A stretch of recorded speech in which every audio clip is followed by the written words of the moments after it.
Bývalý zamestnanec popradskej televízie sa zrejme zahľadil do poslankyne Národnej rady Heleny Mezenskej. A to až tak veľmi, že pre stretnutie s ňou bol ochotný urobiť čokoľvek.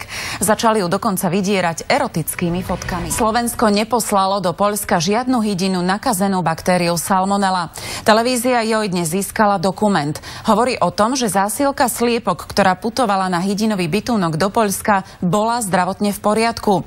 Záhadou tak ostáva, odkiaľ sa v mese Salmonella našla. Vysvetliť to teraz budú musieť naši severní susedia. Zo dňa na deň lekárska komora odobrala titul múdr primárke, ktorá pracuje v jednej z bratislavských nemocníc. A dôvod prekvapil nielen ju.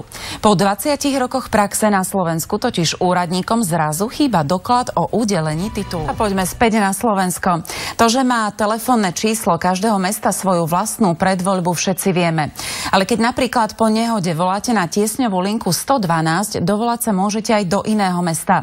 Otázkou ostáva, kde sa stala chyba, keďže toto číslo nemá žiadnu predvoľbu. Rozhovor o zákulisí poľsko-slovenskej potravinovej vojny, ako aj dôkaz o nezávadnosti nášho mesa máme na stránke Noviny.sk. Nový vládny návrh o trestoch pre lekárov, ktorým hromadnými výpovediami či nenastúpením do práce ohrozia pacientov, vyvolal v lekárskej obci okamžitú reakciu. Prezident komory lekárov Marián Kollár vyhlásil, že tento zákon nesmie ísť do Národnej rady. Je nezmyselný a legislatívny proces treba i hneď zastaviť.